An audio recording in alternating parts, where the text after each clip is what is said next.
Македонската дипломатија го допре дното. Се суспендираат дипломати за искажан став за така наречениот француски предлог. На овие теми разговараме со дипломатот Зоран Дабич, председател на дипломатскиот синдикат. Господине Дабич, добре дојдовте во студиото на Република. Благодарам на поканата. Така, кажете ми, што се случува? Многу сте актуелни овие дена. Што се случува со вашиот случај? Всушност, вашата покана за разговор денеска е многу актуелна, бидејќи денеска ми беше дадена предлогот за покренување дисциплинска постапка против мене и ќе ви ја образложам. Почнете, зошто се случува? Првиот парадокс е што јас како председател на дипломатскиот синдикат настапувам од името на синдикатот. Синдикатот е заштитен во сите закони наши, во целото законодавство, позицијата, а особено на представниците на синдикатите, кои се заштитени од дисциплински мерки и други, заради давање можност да работат слободно. Што се случува? Веројатно на министерот Бујар Османи не му беше пријатно тоа што како синдикат имаме мислење за неговата работа и како бранша. Изнапиша едно чудо, малце дури небулозни обвинувања во предлогот. Успеав на брзина да го видам, уште не сум го изанализирал, меѓутоа видов дека има учество во насилни демонстрации. Тоа е така прилично тажна една квалификација, бидејќи и фактички јас воопшто не одев со колоната која одеше од кај влада до оваму, преку МНР до собрание, бидејќи врнеше доштој ден, јас си дојдов директно пред собрание. И многу смешно е втората точка, кај што вика доказен материјал е штетите на МНР. Значи, штетите направени на МНР се доказ дека јас имам сторена штета. Мислите дека хајката против вас почна со францускиот предлог или претходно траева? Не, хајката против мене почна од времето на министерот Никола Димитров. Јас 2018 година во ноември се вратив од НАТО, бев на должност амбасадор во НАТО и во 2018 година ја обезбедивме, јас во рамките на моите надлежности, ја обезбедив поканата како амбасадор на лице место и со успех ги завршив пристапните разговори со НАТО. Тоа ви се серија разговори со сите наши институции и министерства представници. Тоа го завршивме во октомври и јас во ноември се вратив. Од кога се вратив во куќата, министерот Никола Димитров дури не ме викна ниеднаш да се видиме за цело време. Барем да го заинтересираш амбасадоре, кажете ни нешто за НАТО. Еве, ќе влагаме утре, задутре. Не го интересира, не маргинализира. Јас мислев дека сум единствен таков случај, не можев долго време да сватам зошто, но потоа сватив дека принципот на кој работи министерот Димитров и сега принципот на кој работи министерот Османи е прилично идентичен. Тоа е, значи, централизирање на моќта во министерството, создавање група на многу мал број на луѓе во кабинетот, кои фактички ги преземаат должностите на директоратите во министерство, значи на целата структура на МНР, со што таа атрофира. Целосно атрофира и вие имате сега ситуација да дали 10% од работените работат реално во куќата. Другите се или изолирани, или тргнати, или разочарани, или казнети. Невидена апатија во МНР, еден ресет е страшно потребен. Значи, од лошото работење на Димитров излезе уште полошо на Османи. Да, јас тоа го кажав во еден од интервјуата што го дадов од името на синдикатот. Министерот Никола Димитров направи многу гревови имаше во смисла спречување на луѓе да одат во надвор. Цела група 20 луѓе спакувани за надвор затоа што биле припадници на една од партиите, рече не може да одат. Потоа, судски процеси отвори повеќе од 10 кои ден денеска се водат во МНР против дипломати и издеградира голема група од 30-40 луѓе, што е кај нас поише од 10% во МНР, од кои 10 амбасадори стави на позиции, почетнички позиции, на кои, еве јас бев меѓу нив, позиции со кои 25 години ме вратија во кариерата и со платата. Така, а каква е улогата ваша како председател на дипломатскиот синдикат? Што можете вие да направите? Знаете што, можностите се од една страна премногу ограничени, од друга страна само небото е лимит. Ке ви објаснам зошто. Ограничени се можностите бидејќи ние сме едноставно само група на вработени. Значи, не сме институција, не добиваме пари од државата. Функционираме со тие околу 300 денари, 1% од платата во МНР со тие пари функционира кои се мали пари кои на крајот на годината ги враќаме преку купончиња на вработените. Значи символично е. Од друга страна, пак како председател на синдикат, токму затоа и законот и дава такви привилегии да можете похрабро да истапите против работодавачот во принцип, иако овдека имаме специфична ситуација кај што утре и некој од нас може да биде работодавач. Не сме ние нели на машина па цел живот работници, него малце и затоа ни дава право и да се грижиме за состојбите во дипломатијата. Тука лимитот е практично желбата да се истрае и желбата и храброста на синдикалците да истапат вака на начин како што ние истапуваме. Ние сме можеби први и можеби сме ретки во светот кај што истапивме против својот министер, бидејќи министерот го разградува министерството.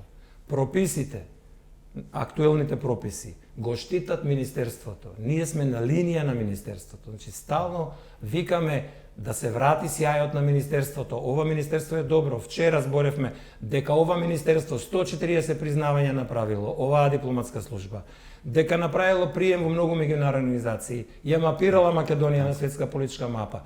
Меѓутоа, вие да го откорнете министерството и луѓето од суштината на работата и само двојца, тројца да работат, тоа е тешка злоупотреба. Што рековте на протестот, министрите се листопадни, вие сте... Така е, и затоа ние грижејќи се, тоа е наша куќа. Ние тука се вработуваме и воглавном одиме во пензија. И не ни е сеедно после 30 години што ќе оставиме. А министрите се политичари, доаѓаат си одат, нив им е најбитна кариерата. Така, во рамки на МНР постои така наречен етички кодекс. Колку се придржуваат, не знам, министрите, колку вие дипломатите? Етичкиот кодекс, кога ќе кажете, асоцира на нешто благородно и позитивно, што треба да биде водилка. Така, што значи тоа во рамки на МНР? Етичкиот кодекс во рамките на МНР е начин на мала врата да казните некого заобиколувајќи го уставот, законот и другите подзаконски акти. Бидејќи тоа нема сила на законски акт, но врз база на кодексот... Кој одредува што е нешто етично, што е не? Кој одредува? Министерот. Значи негово право е да одреди дали нешто етично или не. Така е, што е многу дискутабилно. Ние како синдикат пред година дена го оспоривме етичкиот кодекс. Особено во делот кај што министерот треба да даде согласност за јавен настап. Тоа е она. Ние сме слободни луѓе. Со уставот имаме право за политичка афилијација, за политички симпатии, несимпатии, за присуство каде сакаме. Во работно време е друга ситуација. Значи за слободно време зборувам, ние не сме нечиви робови па да мораме да следиме нешто. Секој си има своји размислувања и секој е слободен во духот на уставот да ги искаже. Така да ние го оспоривме и мислам дека многу е реално да се сруши овој етички кодекс, бидејќи тој е се само не етички. И практично тоа е една од причините зошто македонската дипломатија не е присутна во медиумите. Многу е ретко да видите интервју на амбасадор, интервју на директор, поготово кога се во странство. Од една страна... Сакате да кажете дека мора да добиете дозвола од министерот да гостувате на некоја емисија, да дадете изјава? Апсолутно да. Значи, вие за секој еден јавен настап, согласно етичкиот кодекс, кој пак ја кажам не е закон, и се злоупотребува за казнување на, да речеме, послободоумните луѓе и загрижените, тој се користи како алатка само за казнување. Нема ништо од етика тука. Така, во МНР долги години проблем е што не се испраќаат амбасадори, што е закочена постапката. Нам неколку значајни европски и светски центри немавме дипломати и уште немаме. Зошто е тоа така? Ние, повторно ќе речем како синдикат, имаме собствен став за ова и според нашиот став овој проблем е всушност створен од страна на политиката, која си ги гледа високите позиции, вклучително и амбасадорските, како политички плен. И си ги делат во коалициите, кој да е на власт, си ги делат. Еве, ние имаме 8, вие сте помал партнер, ке имате 4, председателот ке има 2, како на пазар. Но надоли нели има еден одреден дел каде што мора да бидат одредот на професионалните дипломати? Се менува тоа, законите се менуваат, последната состојба е, мислам дека е 2/3 или 80% да биде, што е многу висока, порано беше во друг екстрем состојбата, немаше воопшто. Јас кога станав амбасадор, во Виена ми беше првиот мандат во ОПСЕ и во Обединетите нации, 2009 бев еден од ретките професионалци. Значи, одиме од крајност во крајност. Тогаш, одеа само заслужни, политички, сега се трудат, иако не успеваат во пракса, ама ете половината се од кариера. Меѓутоа, и тука има една малце магла, не сите од кариера се навистина неполитични и професионалци, и тука се ставаат луѓе, се злоупотребува законот, работат по 3 месеца, 6 месеца, па одат во странство како амбасадори, иако за еден амбасадор треба да имате кариера 10-15 години. Имаме примери, како тој во Чикаго, имаме примери со презентерки кои за малку не отидоа поради јавното реагирање. И тоа се тие злоупотреби. Сакам да кажам, амбасадор треба да е квалитетен. Може да е и надвор од куќата. Од куќата се пообучени, значи ги знаат работата, узанците ги знаат. Но треба заеднички именител да е квалитет. Не само по себе да е доволно. Така, но да не беше притисокот од јавноста ќе се испрати и такви како што велите презентерки ќе поминаше, тоа лесно. Така е. И ние како служба не сакаме да дозволиме. Не инсистираме да одат само од кариера, иако би биле нели заинтересирани, но бараме најдобрите. А со овој постојан клиентелизам во МНР се уништија младите дипломати. Напредуваат само тие што се, знаете, услужни и што слушаат без поговор, а тие што се поквалитетни, кои имаат свој став, тие се тргнати на маргините и тоа е рак раната на МНР и затоа не се квалификуваат многу добри амбасадори, ниту од куќата после на крајот. Поради ова што го говорите, ни се случи да биде Фрчковски испратен во Обединените нации. Тоа е, мислам, не би сакал да коментирам сега поединечни случаи, меѓутоа јавноста доволно знае и за сите нели околности и пак ќе речам, амбасадорите се сметаат за политички плен кој се користи за награди, за услуги, за ако некого симпатишате, ако не, така. Така. Да се вратиме до ова што е најактуелно околу францускиот предлог. Во каква тајност знаете ли нешто вие врска со францускиот предлог? Сето тоа што се случуваше, ние го дознававме од медиумите, што е нели малце жално, основно правило во дипломатија, кога имате предмет или кога сакате нешто да дознаете што се случува. Немојте да взимате од весници од медиуми. Па зашто имаме ние толку амбасади? Нас не ни е проблем да препишеме од Herald Tribune текст или од Правда или не знам од Le Monde. Тоа немал проблем. Имате преведувачи, ќе ги одвои дипломатите се ги зборат јазиците, ќе ги изведат најбитните работи. Меѓутоа имаме луѓе на лице место. Сега со францускиот предлог ние се запознавме од медиумите и тоа е дипломатска катастрофа. Тој предлог не го има видено, па би рекол, никој во Министерството, значи официјално од страна на службите, со редовната дистрибуција, како што се прави со документи, сметаме дека не е влезен по регуларен пат во МНР, значи да го донесе курирна портирница, да се даде деловодно бројче, да се издистрибуираат копии до министер, до државен секретар, до тој директор, него веројатно е влезен на задна врата и одреден тим од 1, 2, 3 кои се на министерот, најблиските соработници, го гледаат и практично тој предлог не поминува низ дипломатски филтер. Знаете што, кога ќе помине еден предлог низ повеќе дипломати, зборам за високите дипломати особено, секој кажува своје мислење. Ајде да видиме што е тука добро, што е тука лошо. Ајде да ги видиме ризиците. Дали нешто се исплаќа, дали се добива повеќе него што се губи или обратно. И ние ги даваме своите мислења на министерот. Точно е дека министерот ја носи одлуката, но тој е предупреден и тој има поширока информација. Вака, министрите запаѓаат во субјективност, дали нивна, дали на 1-2 најблиски соработници и носат катастрофални можеби одлуки и за држава и за сите нас врз база на недоволна анализа. Она што е уште пострашно што министерот во прво време негираше дека постои француски предлог. Па и нас не збуни малку, ние му веруваме како на наш министер, меѓутоа испадна дека не треба секогаш баш се да се верува.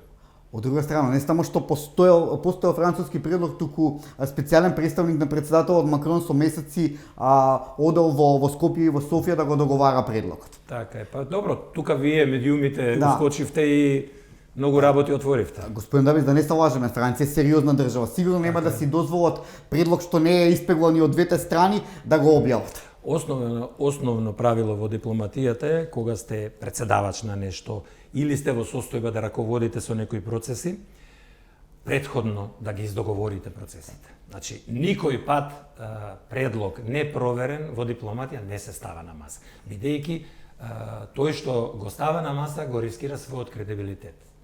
Јас не верувам дека сериозен политичар би го ставил својот кредитет под знак Може прашање. Макрон најмоќниот во моментов политичар да го Да стави биде свој... исмејан или да биде одбиен, тоа не се случува во дипломатија. Значи правилото е, јас не знам како одело во нашиот случај, меѓутоа правилото е секогаш да се издоговори се, речи се до најмал Па детал. потоа да се објави. Потоа да се објави, апсолутно. Така, и од ова што го видовте во медиумите, што мислите за францускиот предлог? Да оставиме политичкиот дел, туку процедуралниот, добар, лош.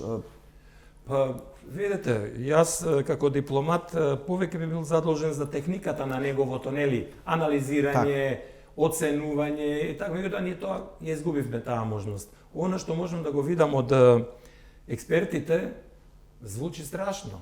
Навистина, експертите се луѓе, поготово тие што се овие неколку недела, две во минатото најекспонирани, тоа се сериозни експерти, кои 30 на години најмалку работат на ова, на високи позиции, и кои ниту партиски, ниту од друга причина не би имале причина да креваат паника лажно. Така да тоа е многу загрежувачки што го слушаме и за жал не гледам желба да се направи обид да се смени нешто, да се допреговара, него ни се сервира нешто дека тоа е предлогот, дека никој пат не била менувана рамката. Знаете што, нема никој пат во дипломатијата.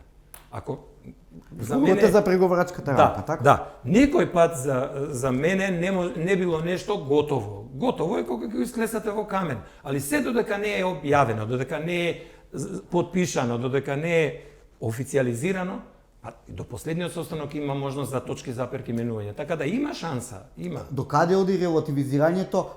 Најдобро го покажува тоа што од материјалите што беа испратени од владово собрание наведене како информацијата за разговорите. Значи, толку важно прашање се сведува на зборот информација, као да е нешто најобично. Да.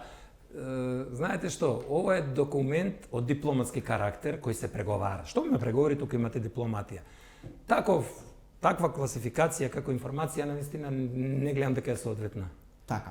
Зошто толку се крие и протоколот кој треба да биде подпишан меѓу Македонија? И што тој ќе значи во однос на преговорите кога и да започна? Ќе може ли носто цело време Бугарија да се повикува на напишаното во протоколот во однос на преговарачката рамка како што ќе се отвараат поглавјата? Сите земји до крајот на нашиот процес на преговори, што може да биде 10, 20, 30 години, во принцип може да се повикува. И тоа е точно, да. Но имаме ситуација кај што сите освен една земја не излагаат ниту имаат некои побарувања надвор од хелсиншките параметри. Така да копенхашките критериуми, пардон. Така да нас ни е јасно што е таргетот во желбите и притисоците од бугарската страна.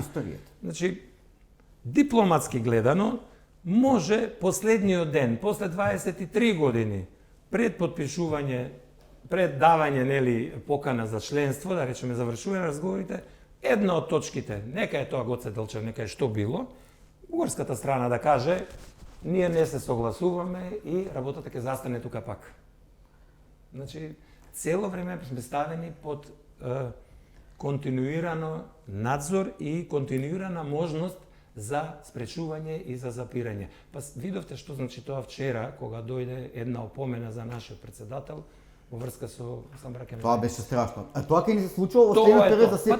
Еве сега следува или не. Прославата може да речат како вие го прославувате. Ова е добар пример. Да, ова ќе следува. Се отвара, иако не сме го виделе, но тоа многу го имат видено и го коментираат. Зборам врз база на коментарите што ги нормално слушаме во јавноста. Ако е тоа точно, тогаш ние сме отворени, значи за кочење колку сакате. И како може Османи да излегува со изјава дека прво ќе се потпише протоколот, па ќе го види јавноста? Што од кога ќе се потпише, што им фајде има јавноста кога го види? Па ќе биде информирана. Што мислите според вас, како ќе се одвива цело? Ќе биде усвоен францускиот предлог? И што потоа? Не треба многу. Јас колку што разбрав, 41 пратеник се потребни. Не, 61 со просто мнозинство. Со просто мнозинство, добро. Па гледаме кои партии ќе го прифатат и јасна е сликата дека ќе биде прифатен, најверојатно дека не е тоа нешто што ќе биде големо изненадување. Она што е проблем е дека нема визија што понатаму. Тоа ми беше следното. Така е. Нема визија што понатаму, него се знае што е понатаму. Знаете дека го поделиле пристапниот процес во две фази. И фактички првата не е отварање на преговори, него тоа е само символично. Вистинското отварање е на втората сесија, кога ние веќе ќе требаме да го имаме одработено внесувањето, Значи, за промената да го во Уставот. отвориме првото поглавје, мора да имаме исполнато нашата обврска, таа е промената на Уставот. Не, за да го отвориме првото тоа е поглавје. втората седница фактички, не е првата. Првата ќе биде оваа протоколарната, наречена. Што ви каза сликање? Што рекла за сликање, така е. Па ќе имаме период кога ние ќе треба да го смениме Уставот и да внесеме други малцинства, и дури тогаш кога тој процес ќе се затвори, а тоа може да трае година дена, дури тогаш ние реално ќе ги почнеме преговорите. Сега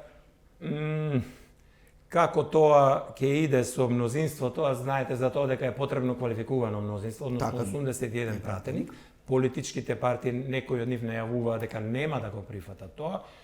Така да се чини како да свесно се оди во ќорсокак. Свесно се оди во ќорсокак, да се отвори нешто да се каже, оствари нема ли да се отвори. Нема да се отвори. Се сложувате ли дека макар и формалниот почеток кој и не е почеток, им е потребен и на Европската унија и на сегашната власт да се прикаже некаков успех со Македонија?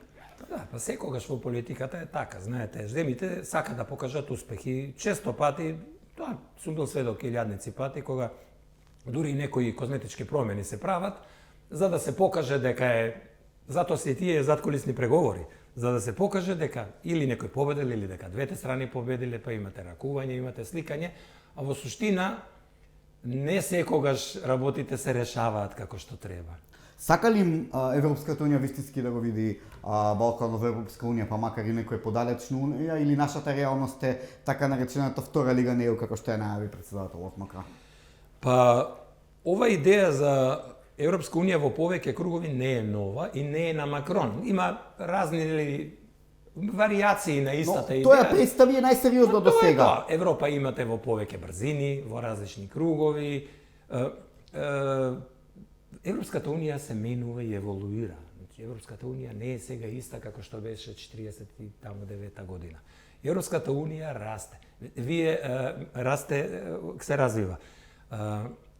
Европската унија е толку веќе проширена што имате земји кои се економски многу послаби од земјите од старата Европа, како што ја викаат, кои се многу посилни економски. И многу е тешко тука да се постигне заедништво на интереси, на компатибилност, и затоа се збори дека често треба компромиси кои се и болни. Компромисите се прават за да се држи кохерентноста на организацијата. Тешко е да се замисли, имајќи предвид дека минимум 10-15 години ќе преговараме, дека ние би влегле во ова Европска унија што е сега. Многу е тешко да се верува. Веројатно во некоја видоизменета форма. Тога зашто е ова брзање? И од страна на и од страна на сегашната власт. Ќе ви кажам една работа што се учи на вештина на преговарање. Кога ќе идете да купувате кола на стар пазар, ако жена ви каже не се враќај без кола, вие сте ќе купите тоа што е тука. Ќе купите нешто и ќе го платите скапо. Ако жена ви каже не ви каже одма врати се со кола, ако имате вие шанса да отидете и другата недела на автопазар и третата, тогаш можете да најдете подобри опции кога ќе се одшетате од предавачот, па тој ќе рече добро, чекај сега, не е толку, ајде ќе ја симнеме цената. Мудрите преговарачи го прават и тоа е во основата на дипломатските вештини преговарачки. Консеквентно на тоа, навистина брзањето не е логичен потек, поготово не дипломатски потек. Избрзувањето. Господин Давич, ви благодарам за разговорот и ви посакувам многу среќа во понатамошната кариера. Ви благодарам на поканата. Се најува.